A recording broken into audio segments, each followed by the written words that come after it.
राधे राधे, हरे कृष्णा। आप सभी का दिन शुभ और मंगलमय हो। इससे पहले के सभी अध्याय सुनने के लिए आप सभी का बहुत बहुत धन्यवाद। आज आप सुनेंगे वैशाख मास महात्म्य के छठे दिन का अध्याय। आज दिनांक है 8 अप्रैल और दिन है बुधवार। बुधवार का दिन भगवान गणेश जी को समर्पित होता है और अगर इस दिन श्रद्धा और सच्चे मन से श्री गणेश अर्थवशीर्ष का पाठ श्रवण या पाठ किया जाए तो भगवान गणेश की कृपा सदैव बनी रहती है। तो आज के अध्याय से पहले आप सभी सुनेंगे श्री गणपति अर्थवशीर्ष पाठ का हिंदी अनुवाद और वीडियो के अंत में आज आप सुनेंगे श्री विष्णु चालीसा पाठ, भगवान विष्णु की आरती और भगवान विष्णु से की जाने वाली क्षमा प्रार्थना के बारे में, क्योंकि हम सभी से जाने अनजाने में गलतियां, अपराध और पाप होते ही रहते हैं और इन्हीं सब पापों के लिए हमें हर दिन सच्चे मन से जब भी समय मिले मानसिक रूप से पूजा में बैठकर भगवान से क्षमा प्रार्थना अवश्य करनी चाहिए। विघ्न विनाशक भगवान श्री गणेश जी की आराधना अत्यंत मंगलदायी मानी जाती है। अनेक स्तोत्रों, श्लोकों और जापों द्वारा भगवान गणेश जी की पूजा करके उन्हें प्रसन्न किया जाता है। उन्हीं में से एक पाठ है गणपति अर्थवशीर्ष, जो अत्यंत मंगलकारी माना गया है। प्रतिदिन प्रातःकाल स्नान आदि से निवृत्त होने के बाद यदि इस पाठ को किया जाए तो विघ्नहर्ता भगवान गणेश जी की कृपा अवश्य प्राप्त होती है। ओमकारपति भगवान गणपति को नमस्कार है। हे गणेश, आप ही प्रत्यक्ष तत्व हो, आप ही केवल करता हो, आप ही केवल धरता हो, आप ही केवल हरता हो। निश्चय पूर्वक आप ही इन सब रूपों में विराजमान ब्रह्मा हो। आप साक्षात नित्य आत्म स्वरूप हो। हे पार्वती नंदन, आप मेरी अर्थात मुझ शिष्य की रक्षा करो, वक्ता की रक्षा करो, श्रोता की रक्षा करो, दाता की रक्षा करो, धाता की रक्षा करो, व्याख्यान करने वाले आचार्य की रक्षा करो, शिष्य की रक्षा करो, पश्चिम से रक्षा करो, पूर्व से रक्षा करो, उत्तर से रक्षा करो, दक्षिण से रक्षा करो, ऊपर से रक्षा करो, नीचे से रक्षा करो, सब ओर से मेरी रक्षा करो, चारों दिशाओं से मेरी रक्षा करो। आप वांगमय हो, चिन्मय हो, आप आनंदमय हो, आप भ्रमय हो, आप सच्चिदानंद अद्वितीय हो, आप प्रत्यक्ष ब्रह्मा हो, आप दानमय विज्ञानमय हो। यह जगत आपसे उत्पन्न होता है, यह सारा जगत आप में लय को प्राप्त होगा। इस सारे जगत की आप में प्रतीति हो रही है। आप भूमि हो, जल हो, अग्नि हो, वायु हो और आकाश हो। परा, पश्चिती, बैखरी और मध्यमा वाणी के ये विभाग भी आप ही हो। आप सत्व, रज और तम इन तीनों गुणों से परे हो। आप जागृत, स्वप्न और सुषुप्त इन तीनों आस्थाओं से परे हो। आप स्थूल, सूक्ष्म और वर्तमान इन तीनों देहों से परे हो। आप भूत, भविष्य और वर्तमान इन तीनों कालों से परे हो। आप मूलाधार चक्र में नित्य स्थित रहते हो। इच्छा, क्रिया और ज्ञान ये तीन प्रकार की शक्तियाँ भी आप ही हो। आपका योगीजन नित्य ध्यान करते हैं। आप ब्रह्मा हो, आप विष्णु हो, आप रुद्र हो, आप इंद्र हो, आप अग्नि हो, आप वायु हो, आप सूर्य हो, आप चंद्रमा हो, आप ब्रह्मा हो। भू, भुव, स्वः ये तीनों लोक तथा ओमकार वाच्य पर ब्रह्मा भी आप ही हो। गण के आदि अर्थात ग का पहले उच्चारण करें, उसके बाद वर्णों के आदि अर्थात अ का उच्चारण करें, इसके बाद अनुस्वार उच्चारित होता है। इस प्रकार अर्घ्य चंद्र से सुशोभित गंग ओमकार से अवतत होने पर आपके बीज मंत्र का स्वरूप ओम गंग है। गंगार इसका पूर्ण रूप है, बिंदु उत्तर रूप है, नाद संधान है, संगीता संविद है। यह ऐसी गणेश विद्या है। इस महामंत्र के गणक ऋषि हैं। नीच रंगदाय छंद है, श्रीमद महागणपति देवता है। वह महामंत्र है ओम गम गणपते नमः। एक दंत को हम जानते हैं, वक्रतुंड का हम ध्यान करते हैं। वह दंती अर्थात गजानन हमें प्रेरणा प्रदान करे। यह गणेश गायत्री है। एक दंत चतुर्भुज, चारों हाथों में पाश, अंकुश, अभय और वरदान की मूर्धा धारण किए हुए तथा मूषक चिन्ह की ध्वजा लिए हुए, रक्तवर्ण लंबोदर वाले, सूप जैसे बड़े बड़े कानों वाले, रक्त वस्त्रधारी, शरीर पर रक्त चंदन का लेप किए हुए, रक्त पुष्पों से भली भांति पूजित, भक्तों पर अनुकंपा करने वाले देवता, जगत के कारण अच्युत, सृष्टि के आदि में अविर्भूत, प्रकृति और पुरुष से परे। ऐसे श्री गणेश जी का जो नित्य ध्यान करता है वह योगी सब योगियों में श्रेष्ठ होता है। हे विघ्नहर्ता, हे मंगल मूर्ति, हे भक्तवत्सल श्री गणेश जी, आपकी महिमा अनंत है। आपकी कृपा अपरंपार है। जो भी भक्त श्रद्धा, भक्ति और सच्चे मन से आपका स्मरण करता है, उसके जीवन के विघ्न दूर होते हैं, उसकी बुद्धि निर्मल होती है, उसका मार्ग प्रशस्त होता है और उसके जीवन में शुभता, सौभाग्य और मंगल का वास होता है। इसलिए बुधवार के इस पावन दिन पर आइए हम सभी पूरे मन, पूरी श्रद्धा और पूर्ण समर्पण के साथ श्री गणपति अर्थवशीष के इस दिव्य पाठ का श्रवण करें। भगवान गणेश जी का ध्यान करें और उनसे प्रार्थना करें कि वे हमारे जीवन से सभी विघ्नों का नाश करें, हमारी बुद्धि को पवित्र करें और हमें धर्म, भक्ति, सद्बुद्धि और सफलता के मार्ग पर आगे बढ़ाएं। गणपति बप्पा मोरिया। व्रत अर्थात देव समूह के नायक को नमस्कार है, गणपति को नमस्कार है। प्रथम पूज्य अर्थात शिव जी के गणों के अधिनायक को नमस्कार है। लंबोदर को नमस्कार है, एक दंत को नमस्कार है, शिव जी के पुत्र को नमस्कार है तथा श्री वरद मूर्ति को बारंबार नमस्कार है। नमस्कार है। यह अर्थवशीर्ष अर्थवेद का एक महान उपनिषद है। जो श्रद्धा पूर्वक इसका पाठ करता है वह ब्रह्म को प्राप्त करने का अधिकारी हो जाता है। उसके मार्ग में आने वाले सब प्रकार के विघ्न बाधक नहीं बनते। वह चारों ओर से सुख प्राप्त करता है। वह पांचों प्रकार के महान पातकों तथा उपपातकों से मुक्त हो जाता है। सायकाल इसका पाठ करने वाला दिन भर के पापों का नाश करता है। प्रातःकाल इसका पाठ करने वाला रात्रि के पापों का नाश करता है। और जो प्रातः तथा सायं दोनों समय इस पाठ का श्रद्धा से प्रयोग करता है वह निष्पाप हो जाता है। वह सर्वत्र विघ्नों का नाश करता है। धर्म, अर्थ, काम और मोक्ष इन चारों पुरुषार्थों को प्राप्त करता है। इस अर्थवशीष को जो शिष्य न हो उसे कभी नहीं देना चाहिए। जो मोहवश इसे अयोग्य व्यक्ति को दे देता है वह पातकी हो जाता है। 1000 बार पाठ करने से जिन जिन कामनाओं का उच्चारण करता है उनकी सिद्धि मनुष्य इसके प्रभाव से कर सकता है। इसके द्वारा जो गणपति को स्नान कराता है वह वाक्पटु प्रभावशाली वक्ता बन जाता है। जो चतुर्थी तिथि को उपवास करके इस स्तोत्र का जप करता है वह विद्वान हो जाता है। यह अर्थव वाक्य है। जिस मंत्र के द्वारा तत्पश्चार्य करना जानता है वह कदापि भय को प्राप्त नहीं होता। जो दुर्वाकुर के द्वारा भगवान गणपति का यजन करता है वह कुबेर के समान धन संपन्न हो जाता है। जो धानी लाई के द्वारा यजन करता है वह यशस्वी और मेधावी होता है। जो सहस्त्र लड्डुओं और मोदकों द्वारा यजन करता है वह अपनी वांछित मनोकामना का फल प्राप्त करता है। जो घी के सहित विधि पूर्वक संविद्या से यजन करता है वह सब कुछ प्राप्त कर लेता है। 8 ब्राह्मणों को सम्यक रीति से ग्रहण कराकर आदर पूर्वक तृप्त कराने पर मनुष्य सूर्य के समान तेजस्वी हो जाता है। सूर्य ग्रहण के समय महानदी में अथवा प्रतिमा के समीप जप करने से मंत्र सिद्धि होती है।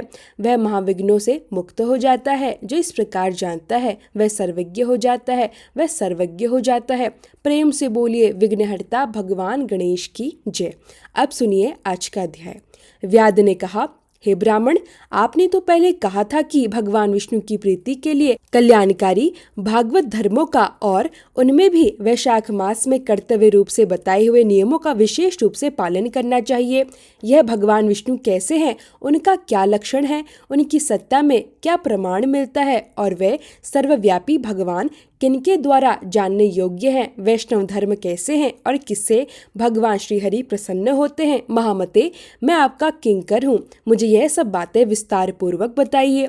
व्याध के इस प्रकार पूछने पर शंख मुनि ने रोग शोक से रहित संपूर्ण जगत के स्वामी भगवान नारायण को प्रणाम करके कहा, हे व्याध, भगवान विष्णु का स्वरूप कैसा है पहले यह सुनो। भगवान विष्णु समस्त शक्तियों के आश्रय हैं, सभी गुणों के निधि हैं और सबके ईश्वर बताए गए हैं।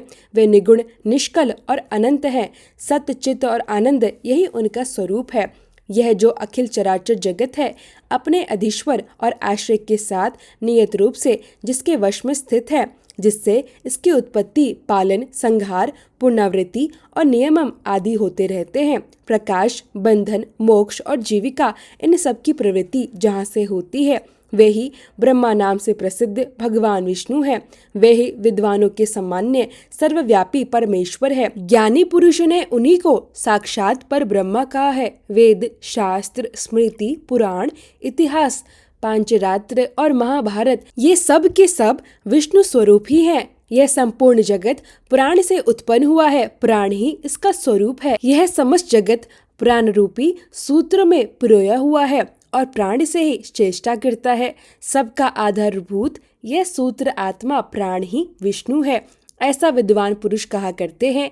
तब व्याध ने कहा, हे ब्राह्मण, पूर्व काल में सनातन देव भगवान नारायण ने ब्रह्मा आदि देवताओं की सृष्टि करके कहा था, हे देवताओं, मैं तुम्हारे सम्राट के पद पर ब्रह्मा जी की स्थापना करता हूँ। यही तुम सबके स्वामी है। अब तुम लोगों में जो सबसे अधिक शक्तिशाली हो उसे तुम स्वयं ही युवराज के पद पर प्रतिष्ठित कर लो। भगवान के इस प्रकार कहने पर इंद्र आदि सभी देवता आपस में विवाद करने लगे और कहने लगे, मैं युवराज होऊंगा, मैं युवराज होऊंगा।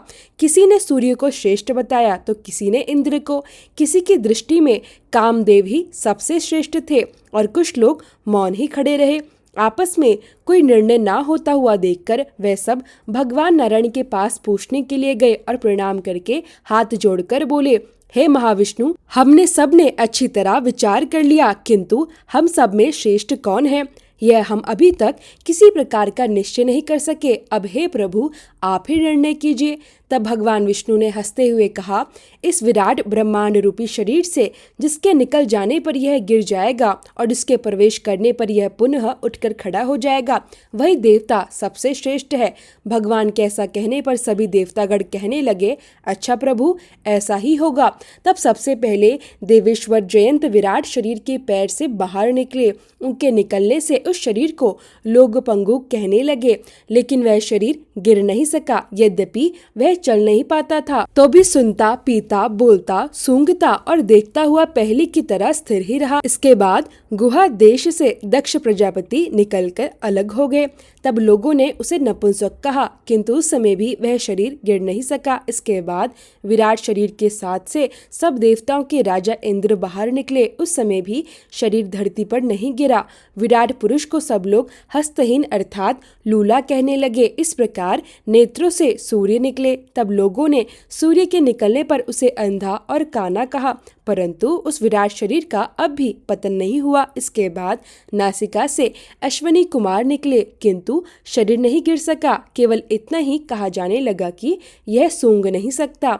कानों से अधिष्ठात्री देवियां दिशाएं बाहर निकली। उस समय लोग उसे बधिर कहने लगे, परंतु उसकी मृत्यु नहीं हुई। वह शरीर फिर भी नहीं गिरा। इसके बाद जीवा से वरुण देव निकले। तब लोगों ने यही कहा कि पुरुष रस का अनुभव नहीं कर सकता, किंतु यह भी अभी तक धरती पर नहीं गिरा। इसके बाद वाक इंद्रिय से उसके स्वामी अग्निदेव निकले। अग्निदेव के निकलते ही वह विराट शरीर गूंगा हो गया, किंतु फिर भी नहीं गिरा। फिर अंतःकरण से बोध स्वरूप रुद्र देवता अलग हो गए। उस दशा में लोगों ने उसे जड़ कहा, किंतु फिर भी वह शरीर धरती पर नहीं गिरा। सबके अंत में उस शरीर से प्राण निकला। तब लोगों ने उसे मरा हुआ बतलाया और देखते ही देखते वह शरीर धरती पर गिर पड़ा। इससे देवताओं के मन में बड़ा विस्मय हुआ। वह बोले, प्रभु, हम लोगों में से जो भी इस शरीर में प्रवेश करके इसे पहले की तरह उठा देगा, जीवित कर देगा, वही युवराज होगा। ऐसी प्रतिज्ञा करके सभी देवता क्रमशः उस शरीर में एक एक करके प्रवेश करने लगे। जयंत ने पैरों में प्रवेश किया, किंतु वह शरीर नहीं उठा। प्रजापति दक्ष ने गुहा इंद्रियों में प्रवेश किया, किंतु शरीर नहीं उठा। इंद्र ने हाथों में प्रवेश किया, सूर्य ने नेत्रों में प्रवेश किया, दिशाओं ने कानों में प्रवेश किया, वरुण देव ने जीवा में प्रवेश किया, अश्विनी कुमार ने नासिका में प्रवेश किया, अग्नि ने वाक इंद्रिय में प्रवेश किया और रुद्र ने अंतःकरण में प्रवेश किया। अर्थात उस विराट शरीर के जिस जिस अंग से वे देवता बाहर निकले थे, वे सभी वापस उन्हीं अंगों में प्रवेश कर गए, किंतु धरती पर गिरा हुआ वह विराट शरीर नहीं उठा। सबके अंत में प्राण ने प्रवेश किया, तब वह शरीर तुरंत उठकर खड़ा हो गया। इस प्रकार यह सिद्ध हो गया कि समस्त देवताओं में प्राण ही सबसे श्रेष्ठ है। प्राण के बिना न इंद्रियों की शक्ति है, न देह की गति है, न मन की चेतना है। प्राण ही जीवन का आधार है। प्राण ही समस्त क्रियाओं का मूल है। जिस प्रकार सूत्र में मड़िया पिरोई जाती है, उसी प्रकार यह सारा जगत प्राण रूपी सूत्र में बंधा हुआ है। प्राण ही सबको धारण करता है, प्राण ही सब में व्यापक है और प्राण ही सबको चलाता है। इसी कारण विद्वान पुरुष कहते हैं कि यह सूत्र आत्मा प्राण ही वास्तव में भगवान विष्णु का स्वरूप है, क्योंकि वही सर्वव्यापक है। वही सबके भीतर स्थित है और वही समस्त सृष्टि के पालन करता है। देवताओं ने भी यह देखकर आश्चर्य किया कि जिनके बिना शरीर अपंग, अंधा, बधिर, गूंगा, जड़ और आसक्त तो हो सकता है, परंतु फिर भी जीवन रह सकता है, उन सब के रहते हुए भी जब तक प्राण नहीं रहता तब तक वह शरीर नहीं उठ सकता। और जैसे ही प्राण ने प्रवेश किया वैसे ही वह शरीर तुरंत जीवित होकर खड़ा हो गया। तब सभी देवताओं को निश्चय हो गया कि प्राण ही सबसे श्रेष्ठ है। अतः यह समझना चाहिए कि प्राण ही जीवन है, प्राण ही चेतना है, प्राण ही शक्ति है। देह, इंद्रिया, मन, बुद्धि और समस्त क्रियाएं ये सब प्राण के अधीन है। जिस प्रकार दीपक में तेल और बाती होते हुए भी अग्नि के बिना प्रकाश नहीं होता, उसी प्रकार शरीर में जब इंद्रिया होते हुए भी प्राण के बिना कोई कार्य सिद्ध नहीं होता। इसलिए ज्ञानी जन प्राण को अत्यंत पूज्य मानते हैं। और जब वही प्राण भगवान विष्णु का स्वरूप कहा गया है तब यह स्पष्ट है कि भगवान ही सबके जीवन का मूल आधार है। वे ही विद्वानों के सामान्य सर्वव्यापी परमेश्वर हैं। ज्ञानी पुरुष ने उन्हीं को साक्षात पर ब्रह्मा कहा है। वेद, शास्त्र, स्मृति, पुराण, इतिहास, पंचरात्र और महाभारत सबके सब उन्हीं के स्वरूप हैं। यह संपूर्ण जगत उन्हीं से उत्पन्न होता है, उन्हीं में स्थित रहता है, अंत में उन्हीं में लीन हो जाता है। इसी सत्य को समझकर मनुष्य को भगवान नारायण की शरण ग्रहण करनी चाहिए। उन्हीं का स्मरण, उन्हीं का भजन और उन्हीं की भक्ति जीवन को सार्थक बनाती है। तब देवताओं ने प्राण को ही सभी देवताओं में श्रेष्ठ निश्चित कर लिया। बल, ज्ञान, धैर्य, वैराग्य और जीवन शक्ति में प्राण को ही सर्वाधिक मानकर देवताओं ने उसी को युवराज पद पर अभिषिक्त कर दिया। इसलिए समस्त चराचर जगत प्राणात्मक है। जगदीश्वर प्राण अपने पूर्ण और बलशाली अंशों द्वारा चारों ओर व्यापक हैं। प्राणहीन जगत का अस्तित्व ही नहीं है। प्राणहीन कोई भी वस्तु वृद्धि को प्राप्त नहीं होती, अर्थात बढ़ती नहीं है। इस जगत में किसी भी प्राणहीन वस्तु की स्थिति नहीं है। इसी कारण प्राण सभी जीवों में श्रेष्ठ, सबका अंतर आत्मा और सबसे अधिक बलशाली सिद्ध हुआ। इसलिए प्राणोपासक प्राण को ही सर्वश्रेष्ठ कहते हैं। विद्वान पुरुष प्राण को ही महाविष्णु का बल बतलाते हैं। महाविष्णु के महात्म्य और लक्षण को इस प्रकार जानकर मनुष्य पूर्व बंधन का अनुसरण करने वाले अज्ञान में लिंग को उसी प्रकार त्याग देता है जैसे सांप अपनी पुरानी कैचुली को त्याग देता है। लिंग देह का त्याग करके वह परम पुरुष अनामय भगवान नारायण को प्राप्त होता है।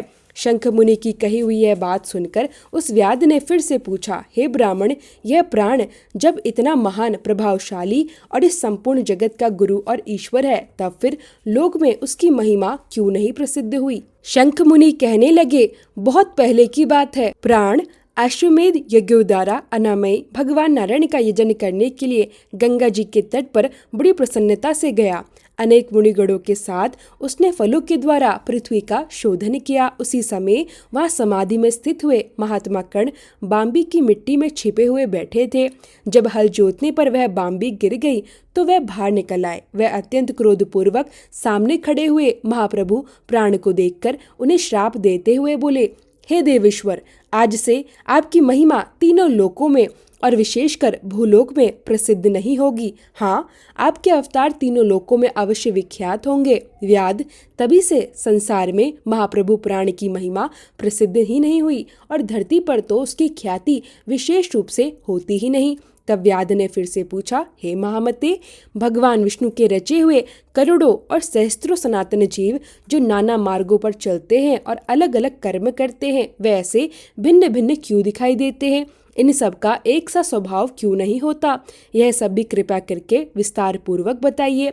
तब शंख मुनि कहने लगे, रजोगुण, तमोगुण और सत्वगुण के भेद से तीन प्रकार के जीव समुदाय होते हैं। उनमें राजस स्वभाव वाले जीव राजस कर्म करते हैं, तमोगुणी जीव तामस कर्म करते हैं और सात्विक स्वभाव वाले जीव सात्विक कर्म करते हैं। कभी कभी संसार में इनके गुणों में विषमता भी होती है। इसी के कारण वे ऊंच और नीच कर्म करते हुए अपने अपने कर्मों के अनुसार फल के भागी होते हैं। कभी सुख, कभी दुख और कभी दोनों का अनुभव करते हैं। यह सब मनुष्य गुणों की विषमता से ही प्राप्त करते हैं। तमोगुणी जीव तामसी वृत्ति से ही अपना जीवन चलाते हैं और हमेशा महान दुख में डूबे रहते हैं। उनमें दया बिल्कुल नहीं होती। वे बड़े क्रूर होते हैं और लोक में सदा देश से उनका जीवन चलता है। राक्षस और पिशाच आदि तमोगुणी जीव है जो अंततः तामसी गति को प्राप्त होते हैं। राजसी लोगों की बुद्धि मिश्रित होती है, वे पुण्य और पाप दोनों ही प्रकार के कर्म करते हैं।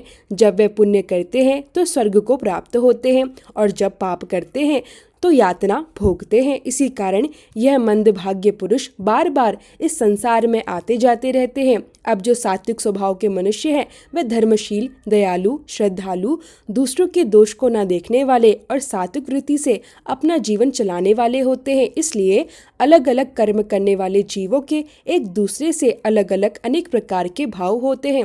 उनके गुण और कर्म के अनुसार महाप्रभु श्री विष्णु अपने स्वरूप की प्राप्ति कराने के लिए उनसे कर्मों का अनुष्ठान करवाते हैं। भगवान श्री विष्णु पूर्ण काम है, उनमें विषमता, निर्दयता आदि कोई दोष नहीं है। वे तो एक समान भाव से ही सृष्टि, पालन और संहार करते हैं। सभी जीव केवल अपने अपने गुणों से ही कर्मफल के भागी होते हैं। जैसे कोई माली बगीचे में लगे हुए सभी वृक्षों को एक समान रूप से सींचता है और एक ही कुएं के जल से सभी वृक्ष पलते बढ़ते हैं, फिर भी वे सभी वृक्ष अपने अपने स्वभाव के अनुसार अलग अलग रूप, गुण और प्रकृति को प्राप्त होते हैं। कोई वृक्ष शीघ्र फल देता है, कोई देर से बढ़ता है, कोई छायादार होता है तो कोई कांटों वाला। परंतु इसमें बगीचा लगाने वाले माली में किसी भी प्रकार की विषमता या निर्दयता का दोष नहीं होता। उसी प्रकार भगवान श्री विष्णु भी समस्त जीवों के प्रति समान भाव रखते हैं। वे किसी से पक्षपात नहीं करते, न ही किसी के प्रति निर्दयी होते हैं। जीव अपने अपने गुण, स्वभाव और कर्मों के अनुसार ही विभिन्न प्रकार के फल प्राप्त करते हैं। इसलिए संसार में जो भी ऊंच नीच, सुख दुख, पुण्य पाप और विभिन्न स्वभावों का भेद दिखाई देता है वह सब जीवों के गुण और कर्मों के कारण ही है। और इस प्रकार महाप्रभु श्री विष्णु सबको उनके योग्य मार्ग पर चलाकर अंततः अपने दिव्य स्वरूप की प्राप्ति कराने वाले करुणामय, न्यायकारी और समदर्शी परमेश्वर है। देव आदि देव भगवान विष्णु का एक निमेष ब्रह्मा जी के एक कल्प के समान माना गया है। ब्रह्मा कल्प के अंत में देव आदि देव शिरोमणि भगवान विष्णु का उन्मेष होता है, अर्थात वे अपनी आंखें खोलकर देखते हैं। जब तक भगवान विष्णु आंखें खोलकर देखते हैं तब तक प्रलय की अवस्था बनी रहती है। निमेष के अंत में भगवान अपने उदर में स्थित संपूर्ण लोकों की सृष्टि करने की इच्छा करते हैं। अब व्याध ने पूछा, हे मुनि, भागवत धर्म कौन कौन से हैं और किन के द्वारा भगवान विष्णु प्रसन्न होते हैं, कृपया यह भी बताइए। तब शंख ने कहा, जिससे अंतःकरण की शुद्धि होती है, जो साधु पुरुषों का उपकार करने वाला है और जिसकी किसी ने भी निंदा नहीं की है, उसे तुम सात्विक धर्म समझो। वेदों और स्मृतियों में बताए हुए धर्म का यदि निष्काम भाव से पालन किया जाए और वह लोक के विरुद्ध न हो तो उसे भी सात्विक धर्म ही जानना चाहिए। वर्ण और आश्रम विभाग के अनुसार जो 4 प्रकार के धर्म है वे सभी नित्य, नैमित्तिक और काम्य भेद से 3 प्रकार के माने गए हैं। वे सभी अपने अपने वर्ण और आश्रम के धर्म जब भगवान विष्णु को समर्पित कर दिए जाते हैं तब उन्हें सात्विक धर्म जानना चाहिए। जो सत्व गुण में स्थित होकर भगवान विष्णु को प्रसन्न करने वाले शुभकारक सात्विक धर्मों का सदा निष्काम भाव से पालन करते हैं वे भागवत अर्थात विष्णु भक्त माने गए हैं।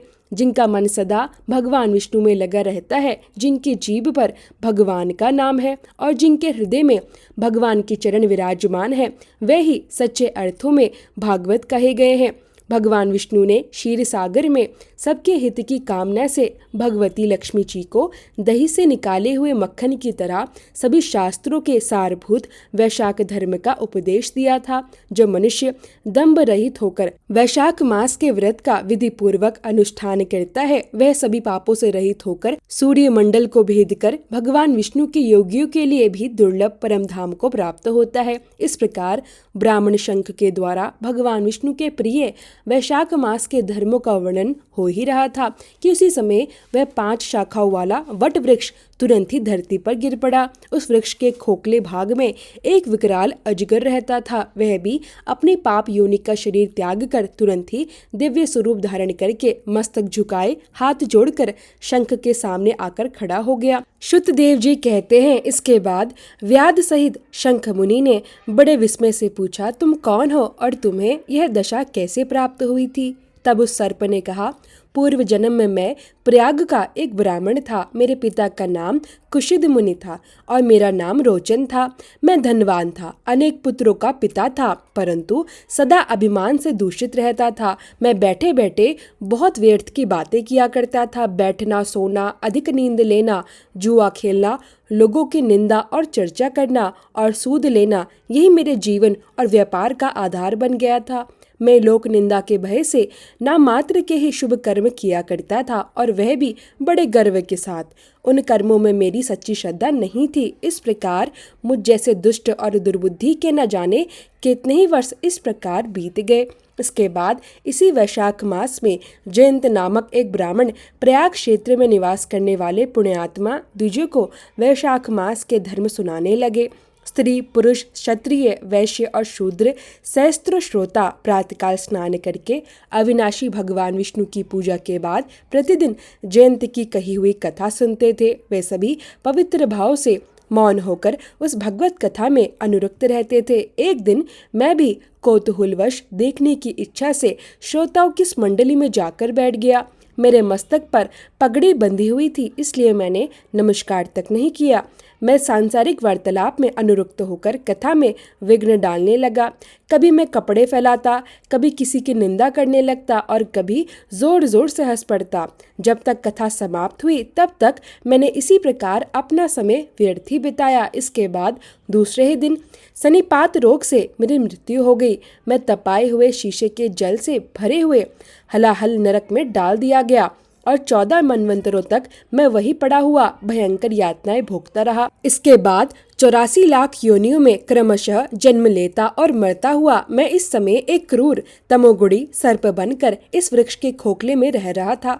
मुनिवर, सौभाग्यवश आपके मुखरारविंद से निकली हुई अमृतमयी कथा को मैंने अपने दोनों नेत्रों से सुना। उस दिव्य कथा को सुनते ही तत्काल ही मेरे सारे पाप नष्ट हो गए। मुनि श्रेष्ठ, मैं नहीं जानता कि आप किस जन्म के मेरे बंधु हैं, क्योंकि मैंने तो कभी किसी का उपकार नहीं किया, फिर भी मुझ पर आपकी इतनी कृपा हुई। यह मेरे लिए अत्यंत आश्चर्य और परम सौभाग्य की बात है।